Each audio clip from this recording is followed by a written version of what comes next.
Hi there, it's the Seenager, and I am back with you today to talk about a very, very interesting subject.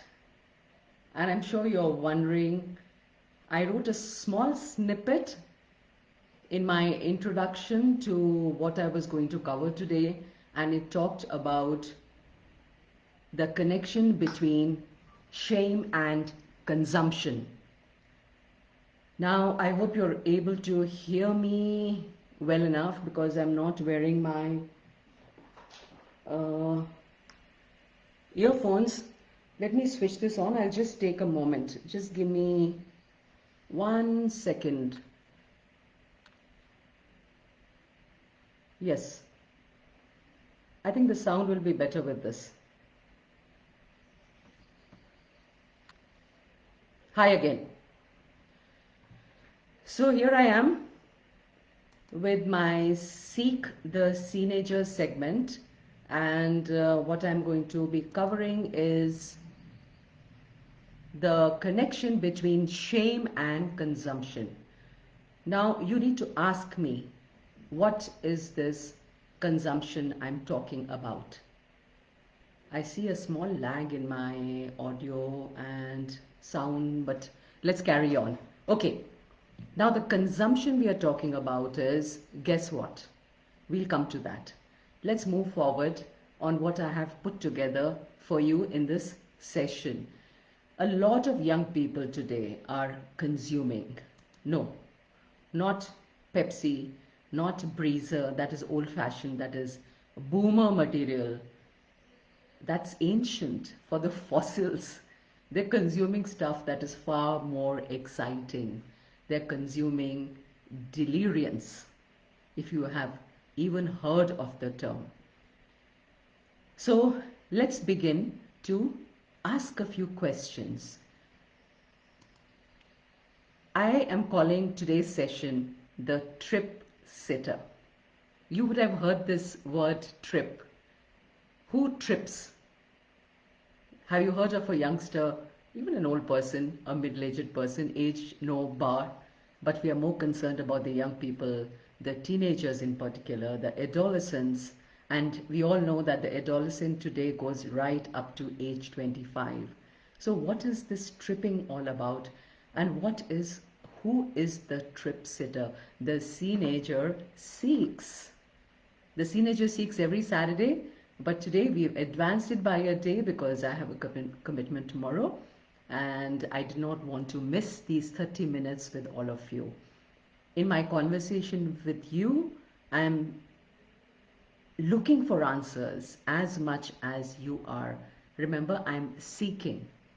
I'm seeking just as you and me, because we see so many evolving situations, phenomena with the young people today. We are baffled, confused, bewildered, sometimes very disturbed, concerned, even a little heartbroken at times.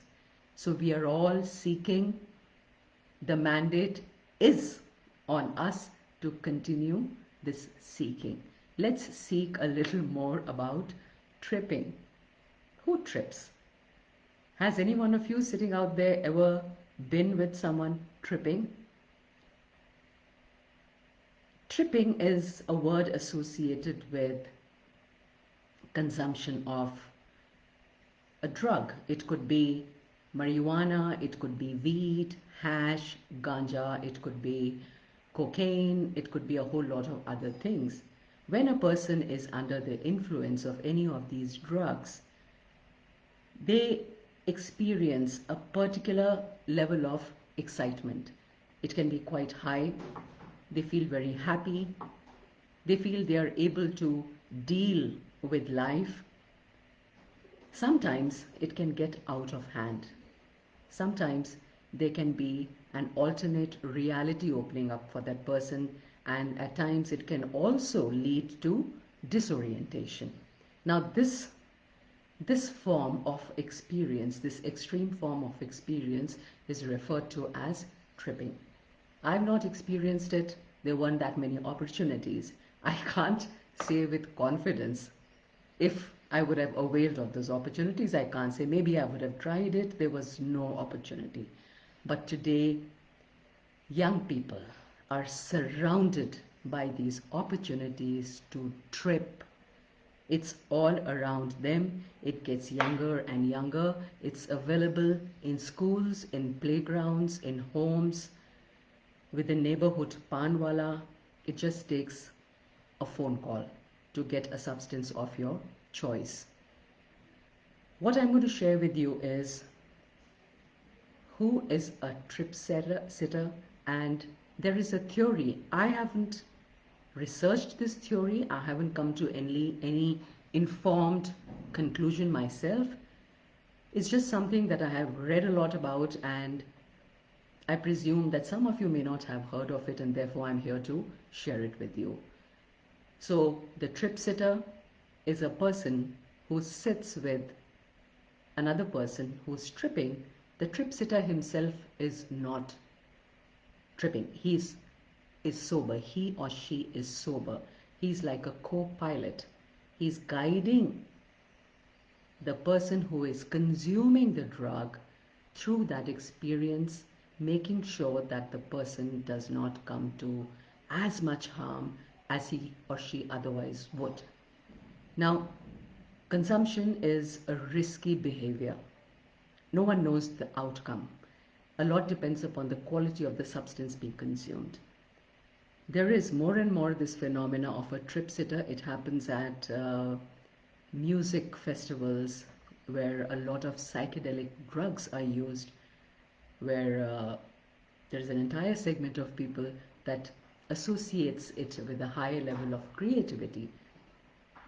And more these trip sitters are coming into fashion. They are very much there.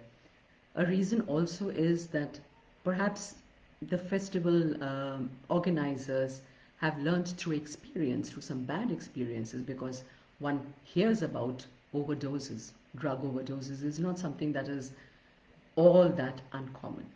So we're going to briefly talk about what is going on with the young people.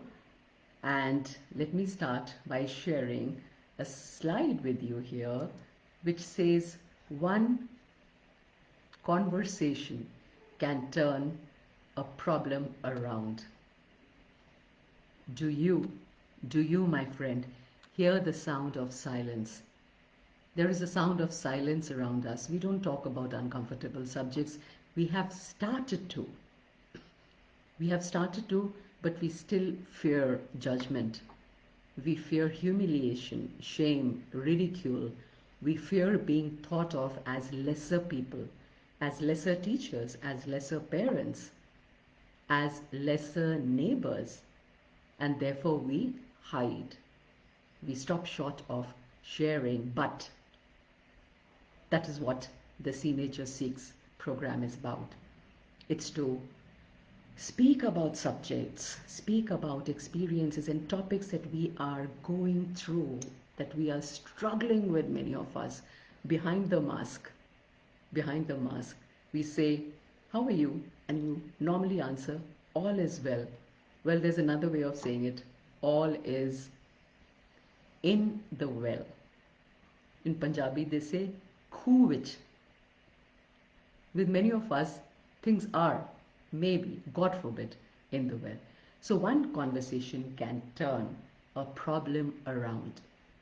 One thing said can make a huge difference, and one word can prove a revelation.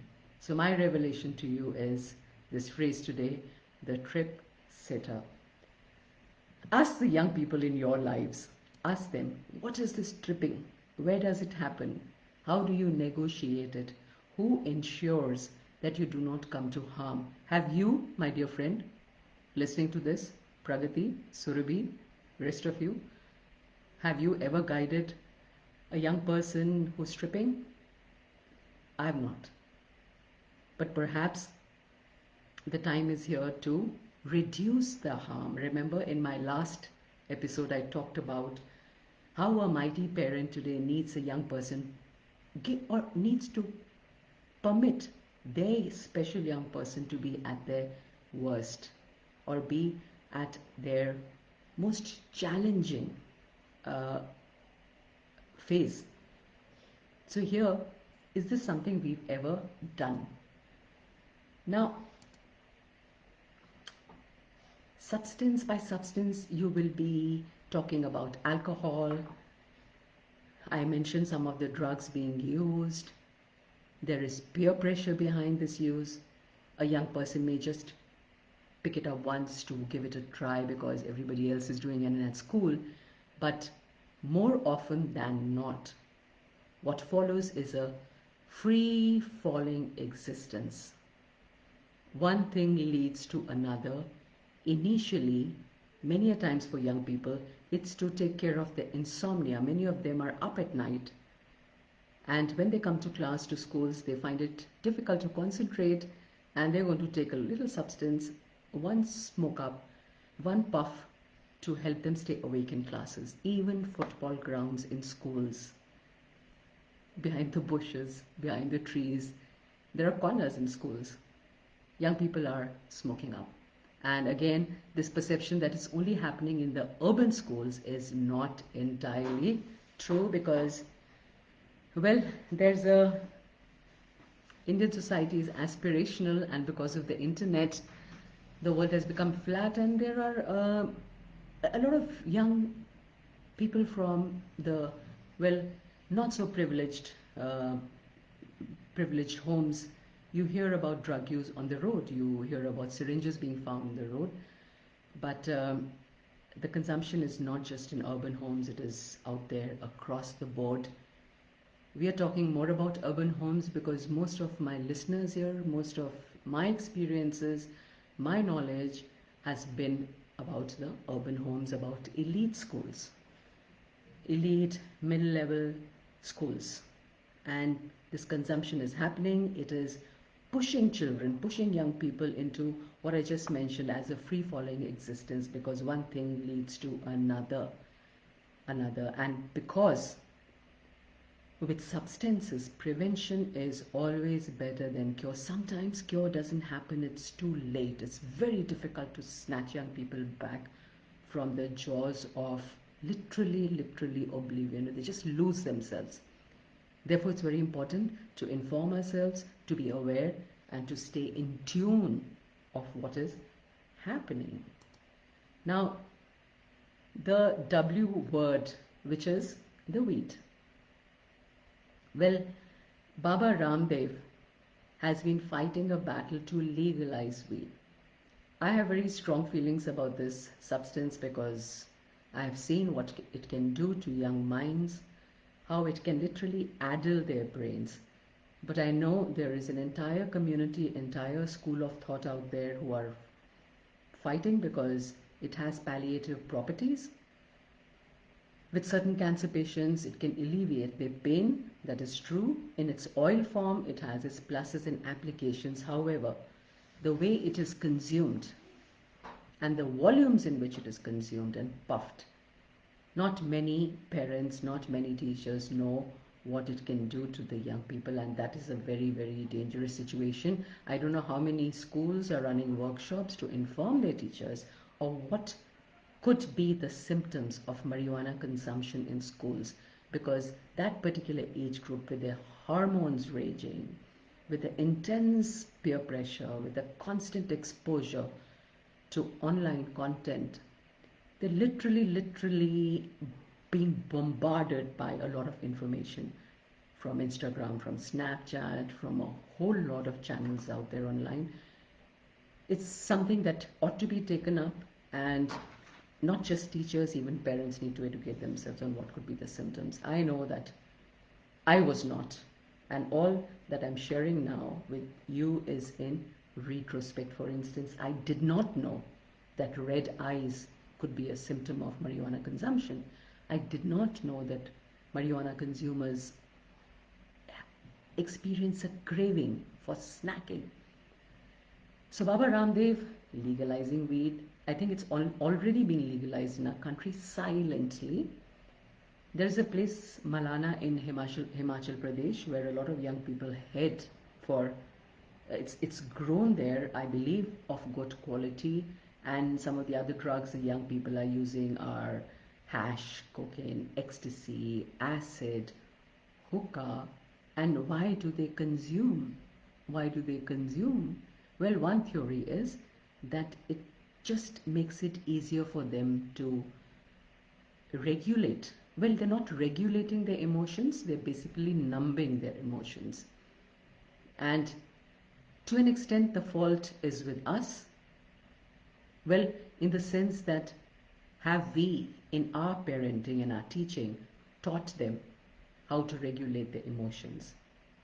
Many of us today are permissive parents. We are not responsible parents. And I would count myself in a way as a in that category also, because permissive is when you presume a whole lot, and there is such a push to be friendly with your child, to be popular with your child. Just a second, my phone is ringing. Okay. There's such a pressure to be on good terms and popular with your child. Sometimes it's a competition between the father and the mother who will be the more popular parent. It's possible. So we're losing sight. We're losing sight. We are in fact giving up on what I call the parent card. The parent card, which stems out of the attachment and how much the parent has invested emotionally in their child. And that parent card is something in times of crisis you can encash. But many a times that is not happening because there is literally no parent card. We are too busy being friends with our children. To that I would say, just talk, talk, talk. In most homes, there is no conversation happening on the dining table. You tell me if there are conversations happening. Tell me if I'm wrong. We are just rushing to get things done. I'm not saying I don't have any answers. If you're going to ask me, all right, there are no conversations happening, tell us what to do. I don't have answers to that. All I can say is what I'm seeing, what I'm observing. There are no conversations. Families no longer go out to the park. They no longer go walking down the road. They no longer get together and play carom or play antakshari. We are all busy getting through our days. We are on our devices, and we are in our bubbles. And beyond a point, young people are just shutting themselves up behind closed doors. So who is going to talk about pornography? Who is going to talk about depression? Who is going to talk about drugs? For instance, consider hookah. Hookah is such a common feature now of our young people's lives. I didn't tell my children, I didn't introduce them to the hookah or tell them, okay, this is how you puff, this is how you take in the smoke, this is maybe you can just take it up to the throat or you can take it down deeper. I didn't get into that. I just presumed that the environment will take care of all this, and I think most of us do that. Most of us do that. But today, given the environment and the risks young people are exposed to, I think we are expected to be a trip sitter and not just, well, a well-meaning, naive, trusting parent. Do you agree? Now, see, I keep coming back to the generational empathy, which is my favorite subject, because things go wrong. They are going wrong with some young people. They could go wrong with some other people. And the idea is to prevent it rather than risk having to cure it at a later stage where it becomes very, very difficult. Now, why generational empathy? We're talking about tripping. We're talking about us having to be trip sitters. We're talking about young people being stoned, shamed, and depressed. What is happening? India's urban teens are living secret lives. And some of us parents, in a manner, are facilitating that. Many of us believe in giving our child their first drink at home. Okay, let him or her sip a beer, it's all right. This way, you are going to discourage hard a consumption of hard liquor. Is that the way to go? Struggles with addiction to substances, social media, and gaming. There is addiction to digital devices out there, intense peer pressure, bullying, body shaming, and physical and mental health issues related to all of these, because not enough physical exercise, not enough emotional regulation, all this leads to a lot of anger, a lot of sometimes violence, and a lot of mixed up emotions and slightly twisted thinking.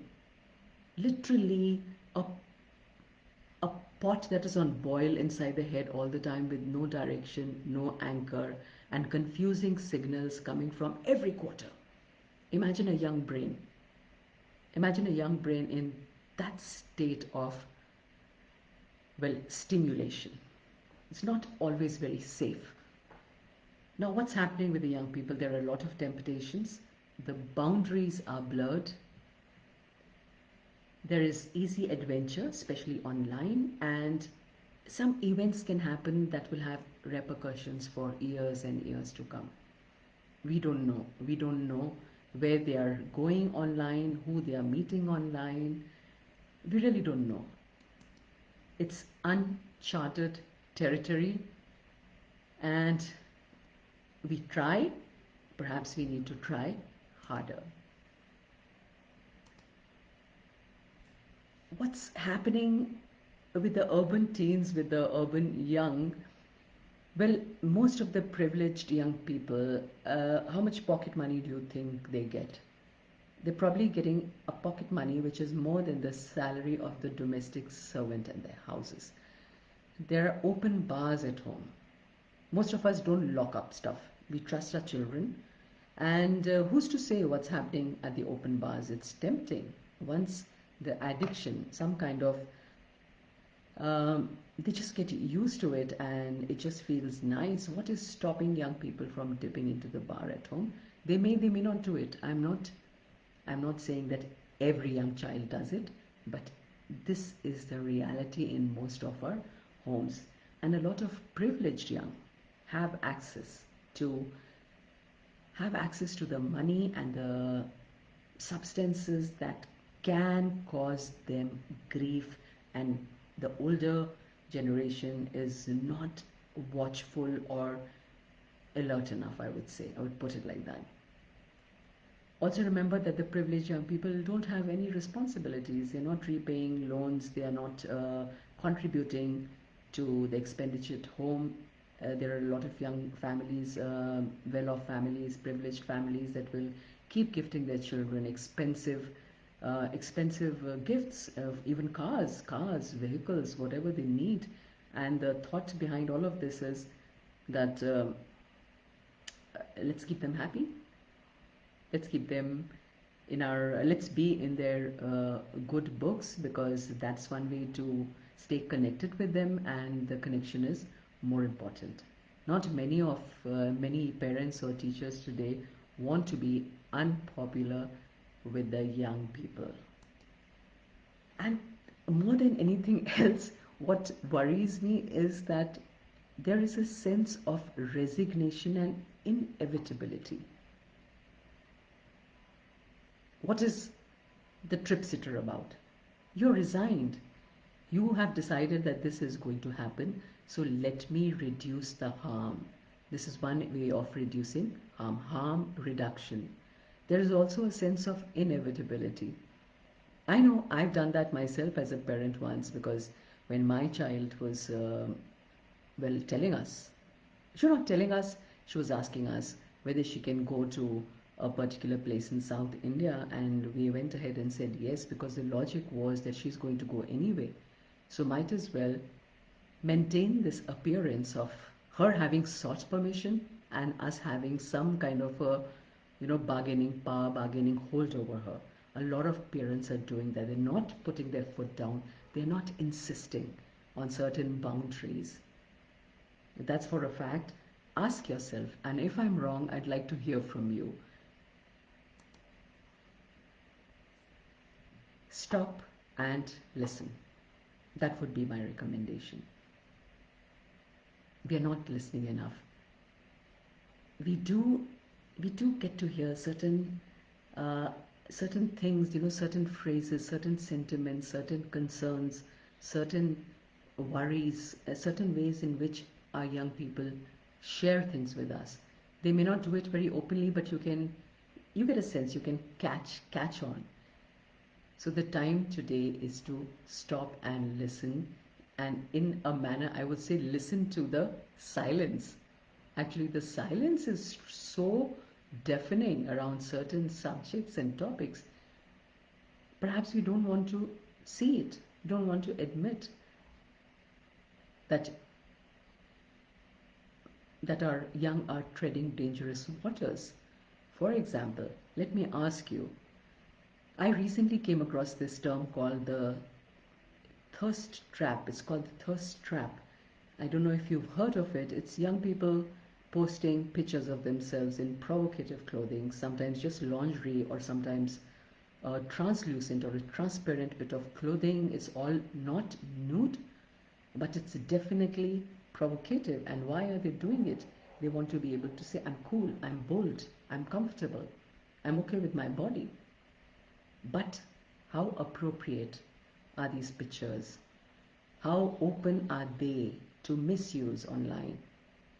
These are dangers that nobody has talked to them about, because perhaps the older people in their lives are not even aware of the existence of this phenomenon. And there's a real life incident of a young person going to the market in a store, picking up a wispy fabric, wispy material, go to the trial room, get into that bit of clothing, that teeny weeny itsy bitsy mini thing, take a picture and upload it on Instagram right away, then get back into your clothes and you're out before you know it. And the picture is up there. So this is just one of the things that's happening. So whenever there's a discussion and there's an uncomfortable silence, or there's a desire to ask why, and then there's this expectation that perhaps there's a logical answer, and you're telling yourself sometimes there are no answers. And just to share with you all this beautiful quote, it was the best of times, it was the worst of times. It was the age of wisdom, the age of foolishness in a manner. It was the spring of hope, it was the winter of despair. In short, the period was so far like the present period. That's a quote by Charles Dickens. Very, very applicable today, I would say. Harm reduction.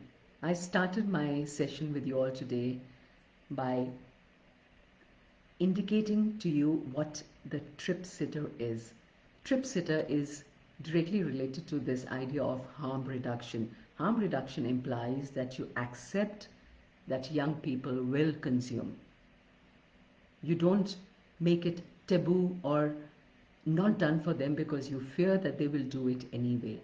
So what is the next best thing you can do? You can try and reduce the harm by informing them, by preparing them, by coaching them, by telling them the after effects, the side effects, the dangers ahead, by anticipating, and also by literally sitting with them at times, which is what some brave parents are doing.